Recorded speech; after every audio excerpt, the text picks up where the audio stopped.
विष्णु भगवान की कथाएं। यहाँ शिव और विष्णु के बारे में पौराणिक कथाओं से 3 दिलचस्प कहानियां पेश हैं। जब शिव का घर विष्णु ने ले लिया, जब विष्णु ने शिव को मुश्किल से बचाया और अंत में विष्णु की शिव भक्ति की एक दिल को छू लेने वाली कहानी।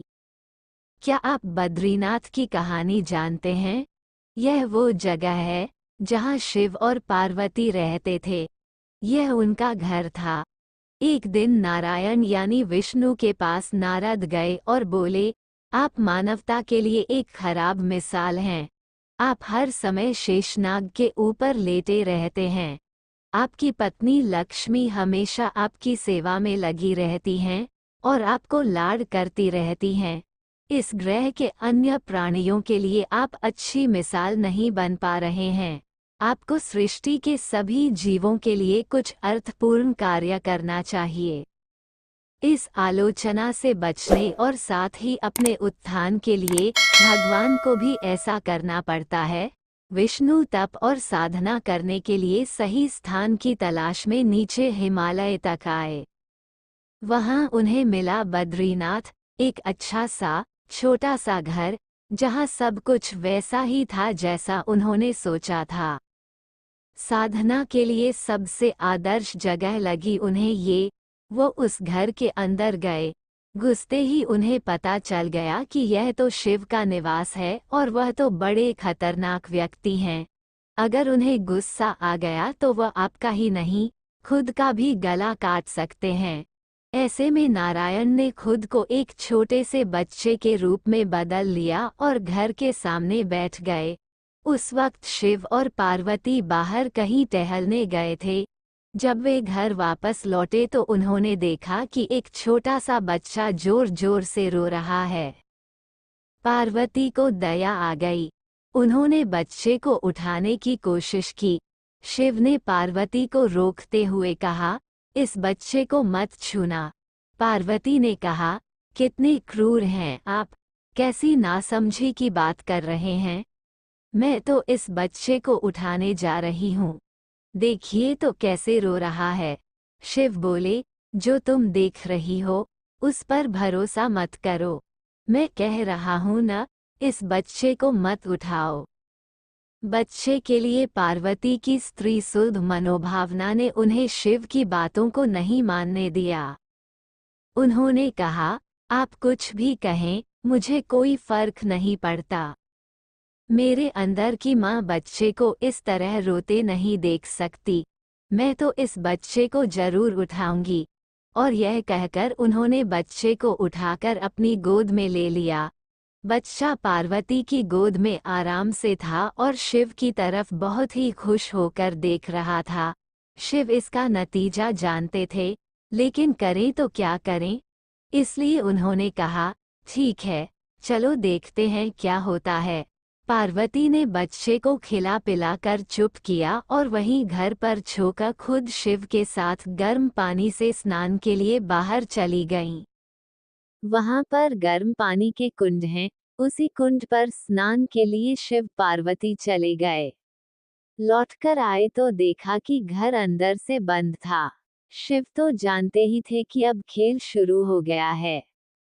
पार्वती हैरान थी कि आखिर दरवाजा किसने बंद किया। शिव बोले, मैंने कहा था ना, इस बच्चे को मत उठाना। तुम बच्चे को घर के अंदर लाईं और अब उसने अंदर से दरवाजा बंद कर लिया है। पार्वती ने कहा, अब हम क्या करें? शिव के पास 2 विकल्प थे।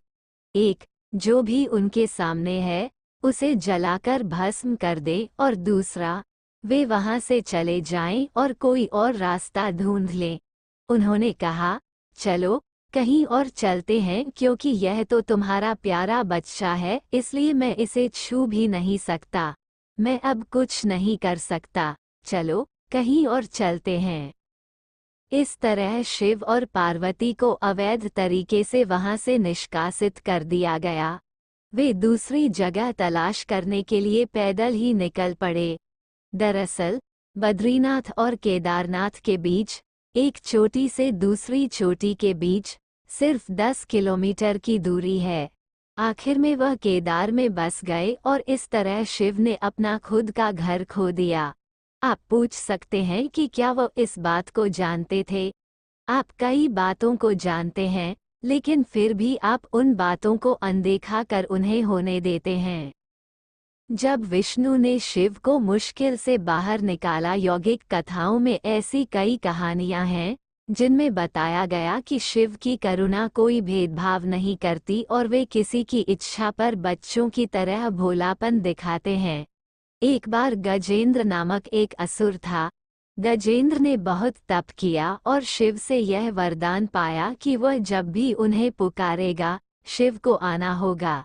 त्रिलोकों के सदा शरारती ऋषि नारद ने देखा कि गजेंद्र हर छोटी छोटी बात के लिए शिव को पुकार लेता था, तो उन्होंने गजेंद्र के साथ एक चाल चली। उन्होंने गजेंद्र से कहा, तुम शिव को बार बार क्यों बुलाते हो? वह तुम्हारी हर पुकार पर आ जाते हैं।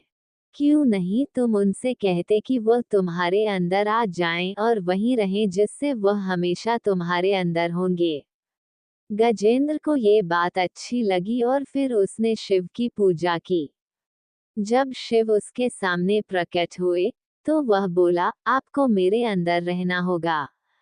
आप कहीं मत जाइए। शिव अपने भोलेपन में एक लिंग के रूप में गजेंद्र में प्रवेश कर गए और वहां रहने लगे। फिर जैसे जैसे समय बीता, पूरा ब्रह्मांड शिव की कमी महसूस कर रहा था। कोई नहीं जानता था कि वह कहाँ है।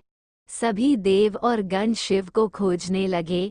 काफी खोजने के बाद जब कोई यह पता नहीं लगा पाया कि वह कहाँ है, तो वे हल ढूंढने के लिए विष्णु के पास गए। विष्णु ने स्थिति देखी और कहा, वह गजेंद्र के अंदर हैं। फिर देवों ने उनसे पूछा कि वे शिव को गजेंद्र के अंदर से कैसे निकाल सकते हैं, क्योंकि गजेंद्र शिव को अपने अंदर रखकर अमर हो गया था। हमेशा की तरह विष्णु सही चाल लेकर आए। देवगण शिव भक्तों का रूप धरकर गजेंद्र के राज्य में आए और बहुत भक्ति के साथ शिव का स्तुतिगान करने लगे। शिव का महान भक्त होने के कारण गजेंद्र ने इन लोगों को अपने दरबार में आकर गाने और नाचने का न्योता दिया। शिव भक्तों के वेश में देवों का ये दल आया और बहुत भावनाओं के साथ, बहुत भक्तिपूर्वक वे शिव के लिए भक्ति गीत गाने और नाचने लगे। शिव, जो गजेंद्र के अंदर बैठे हुए थे, अब खुद को रोक नहीं सकते थे। उन्हें जवाब देना ही था, तो वह गजेंद्र के टुकड़े टुकड़े करके उससे बाहर आ गए। विष्णु की शिव भक्ति, शिव की पूजा देवता और राक्षस, देव और असुर, श्रेष्ठ और अधम दोनों करते हैं। वह हर किसी के लिए महादेव हैं।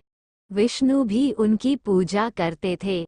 विष्णु की शिव भक्ति को बताने वाली एक बहुत सुंदर कहानी है। एक बार विष्णु ने शिव से वादा किया कि वह शिव को 1008 कमल अर्पित करेंगे। वह कमल के फूलों की तलाश में गए और पूरी दुनिया में खोजने के बाद भी उन्हें सिर्फ 1007 कमल के फूल मिले। एक कम था। उन्होंने आकर सब कुछ शिव के सामने रख दिया। शिव ने अपनी आंखें नहीं खोलीं, वह सिर्फ मुस्कुराए क्योंकि एक कमल कम था। फिर विष्णु ने कहा, मुझे कमल नयन कहा जाता है, जिसका अर्थ है कमल के फूलों की तरह आँखों वाला भगवान। मेरी आँखें किसी कमल की तरह सुंदर हैं, तो मैं अपनी एक आँख अर्पित करता हूँ। और उन्होंने तुरंत अपनी दाहिनी आँख निकालकर लिंग पर रख दी। इस तरह की भेंट से प्रसन्न होकर शिव ने विष्णु को प्रसिद्ध सुदर्शन चक्र दिया। थैंक यू दोस्तों। अगर यह वीडियो आपको अच्छी लगे तो प्लीज़ लाइक करें, शेयर करें, कमेंट करें और हमारे चैनल को सब्सक्राइब करें। Thanks for watching.